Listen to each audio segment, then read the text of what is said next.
Welcome to our Utopia Classroom. Today, along with Heather Boaz, Ashley Burns, Cal Kiefer, and myself, Jennifer Whitaker, we will walk you through the Utopia learning environments that we created for our gifted learners. Our Utopia Classroom was created based on the characteristics, needs, and talents of our gifted learners. The foundation of the Utopia Classroom in the NAGC, National Association of Gifted Children, Program Standard 4 Learning Environments.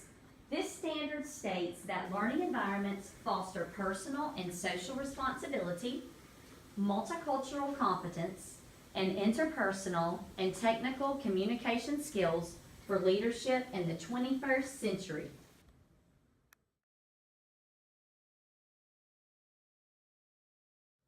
In the first task of the Utopia Classroom, NAGC Standard 411 states that educators maintain high expectations for all students as evidenced in meaningful and challenging activities.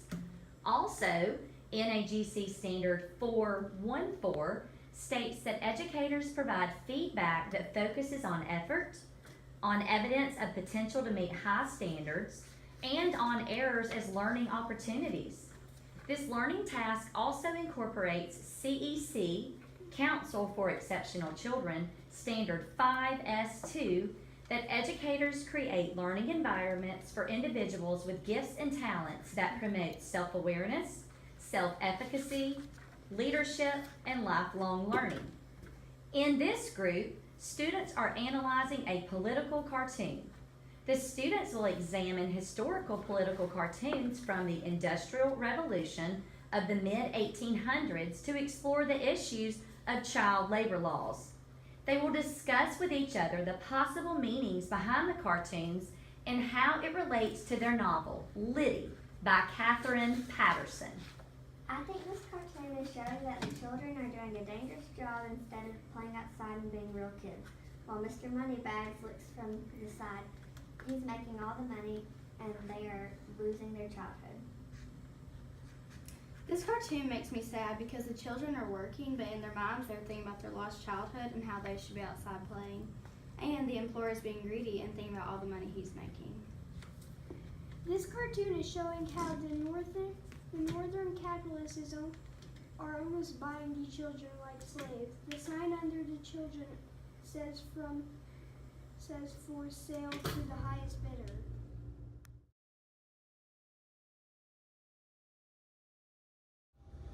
Next, NAGC 4.5.3 states that educators ensure access to advanced communication tools, including assistive technologies, and use of these tools for expressing higher level thinking and creative productivity. In this group, students are blogging diary entries from the mill workers, which were young girls. At the very beginning of the Industrial Revolution in the United States, there were two very different views of these factories. One of the first factories in the Northeast U.S. was the Lovell Mill. Many of the mill girls enjoyed the freedom that came with working at the mill because they were away from parental authority. However, most missed their families terribly and were in great depression over being alone. They were forced to grow up early, and the working environments were extremely dangerous. Many citizens criticized the entire wage labor factory system as a form of slavery and actively condemned and campaigned against the harsh working conditions and long hours that the girls had to endure.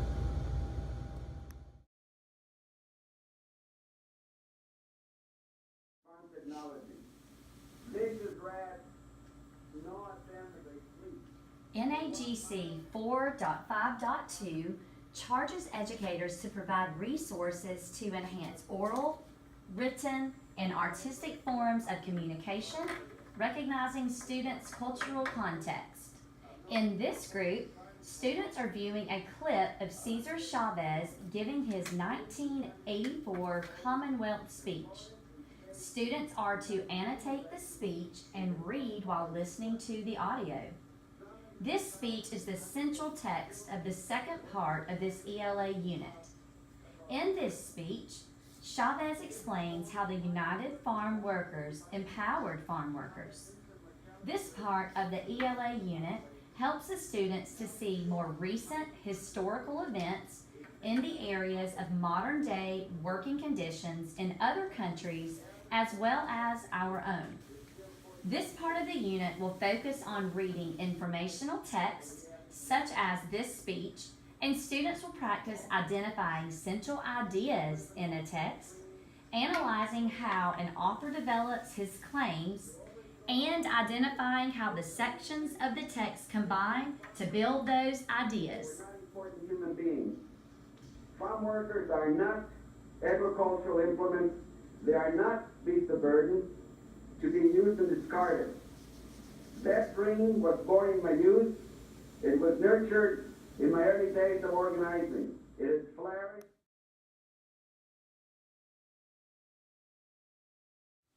NAGC 4.2.2, educators provide opportunities for interaction with intellectual and artistic and creative peers, as well as with chronological age peers. In this group, the students are using their knowledge from the novel about the issues of working background knowledge regarding working conditions and how they affect workers, and centers around the standard ELA Reading Literature 7.3, which is about how plot, character, and setting interact in literature. At this station, the students are writing argumentative essays about Liddy's choices regarding her participation in the protest over working conditions. The students will take their essays and turn them into points to debate out loud to one another.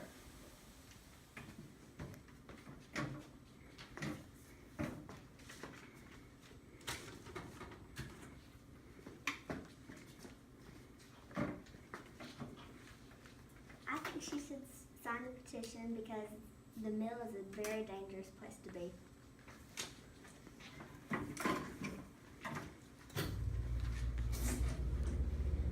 I disagree because I believe that Liddy should not sign the petition because some of the girls like being independent by working at the mill without their parents.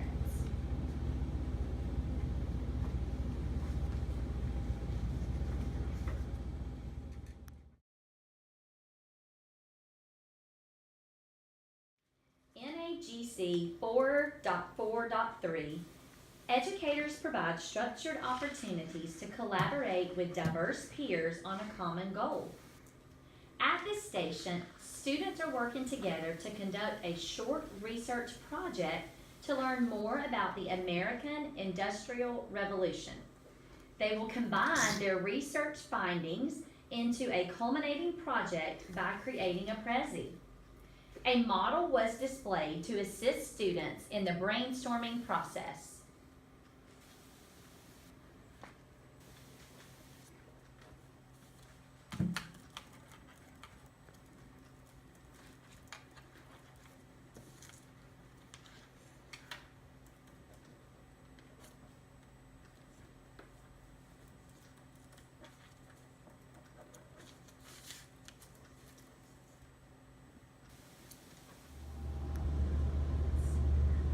Our goal for today was to allow you an observation into what our Utopia classroom looks like.